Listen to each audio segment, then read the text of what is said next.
What's going on, everybody? I'm Jabby Kaway, joined by SYNTELL Kaway. Hey, what's cracking, baby? We are watching a casually explained video. This one is called The English Language. I'm very excited to look at this. I enjoy casually explained videos thoroughly, as a lot of the internet does. So if you guys haven't done so already, hit that subscribe button, bell icon, all notifications. Pretty please vote this up. Let YouTube know you're enjoying what you're watching. While you're subscribing and upvoting, subscribe to Casually Explained. There's a link in the description below.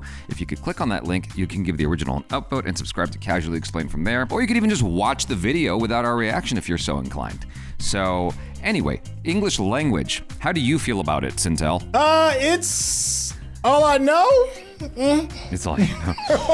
It's all I know, and it's confusing as heck. Anyway, let's jump into this. Here we go. While most people in the world are forced to learn English if they ever want to leave their country for an international career, English speakers routinely visit other countries for leisure, not learn the language, and then get mad when no one understands them. English is such an influential language, in fact, that most people from English-speaking countries never even consider learning a second language to fluency. If we look at a map of Europe, we can see that the average person in Sweden or Norway knows 2.5 languages, Germany 2, the UK is trailing with 1.6, and America is still figuring out what a kilometer is. One redeeming factor that I've heard quite frequently from English-speaking people is that English is one of the hardest languages to learn, which isn't true. Well, I know that they just want to feel good about themselves. They should know by now that no one is allowed to feel good about themselves on my watch, especially myself. In reality, how hard a language is to learn is actually only really related to how similar it is to the language you already know.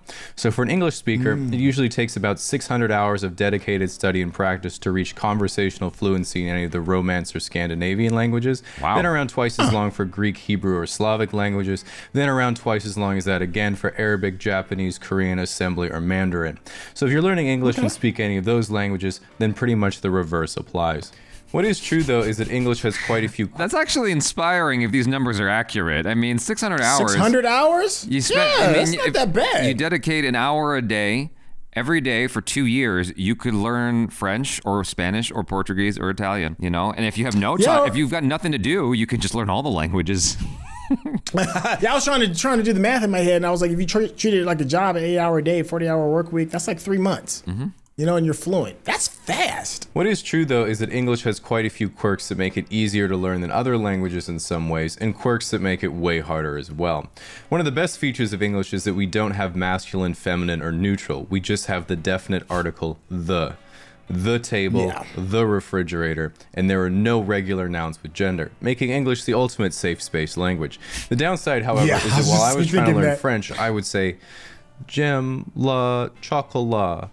And people would say, le chocolat, le. The North Americans are so stupid. And that would hurt my feelings because I was trying my best. But when anyone is learning English as a second language and they say, the chocolate, and then I say, the chocolate, and they're like, the chocolate.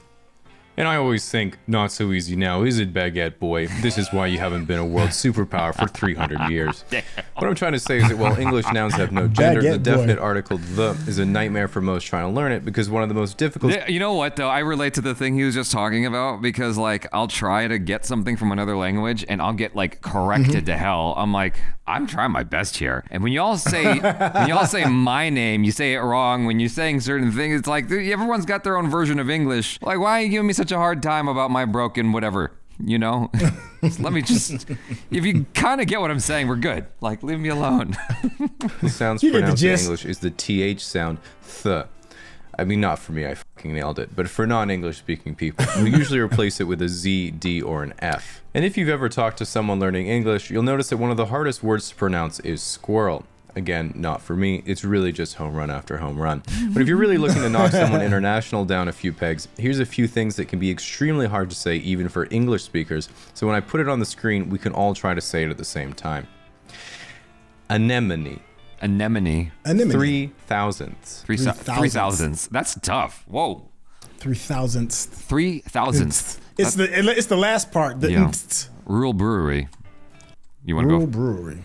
Rural brewery. Rural brewery. Thanks, guys. I needed that. Additionally, that's clever. That's really clever. In comparison to Romance languages, pronunciation in English isn't always consistent phonetically. As an example, in French you have bon, son, pon, fon. But if you try that in English, you get hat, rat, chat, wet.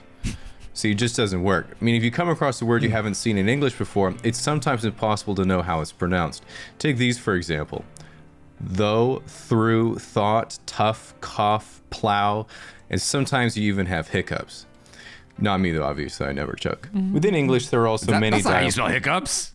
You liar. Okay, you beat me to it. I thought it was HICCUPS. No, he's making fun.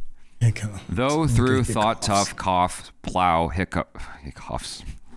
It's Obviously, I never choke. Within English, there are also many dialects of the same language. For example, while American English is mostly removing redundancies in spelling and saying eggplant instead of aubergine or niche instead of niche, again, basically anything that takes more power away from the French, British English removes a lot of redundancies from entire words. As an example, in American English, you would say, I have to go down the elevator and get a ride so I can go and work out. But in British English, you just say, I have to take the lift so I can get a lift so I can go and lift. There are some interesting weird things with the like English in England. Like Achara says it all the time when she says, when I was at uni or when I was at university.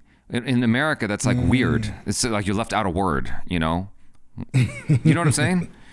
Yeah. And then in Australian English, they just completely change entire sentences in the most internationally destructive way possible. As an example, in Australian English, you would say, boy, don't you love it when a good c***'s wearing a hot pair of thongs?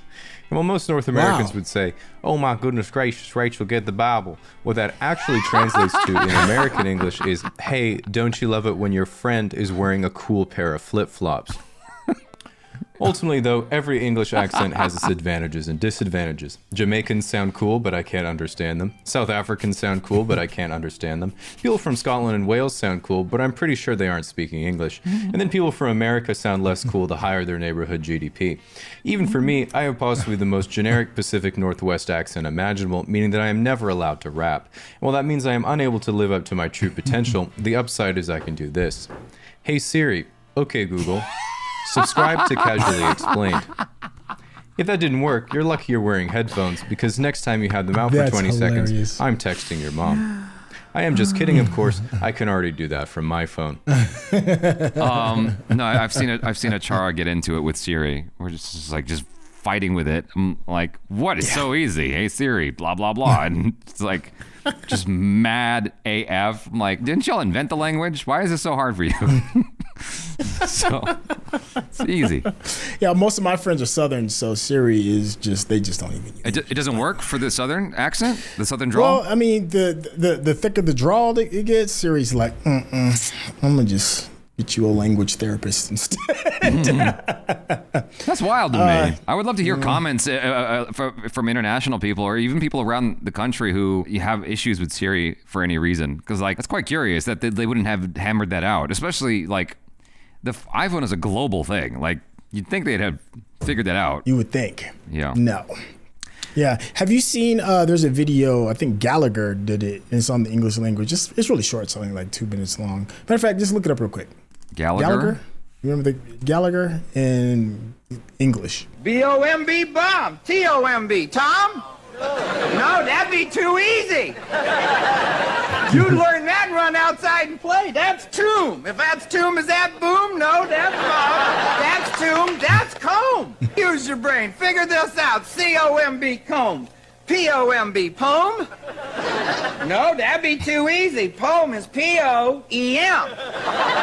Okay, P-O-E-M poem. Use your brain now. H-O-E-M home. Oh, wow. Sit back down. Home is H-O-M-E. All right, H-O-M-E home. S-O-M-E some. Oh, no, man. that's some. S-O-M-E some. N-O-M-E numb. No, numb is N-U-M. Can you believe it? B.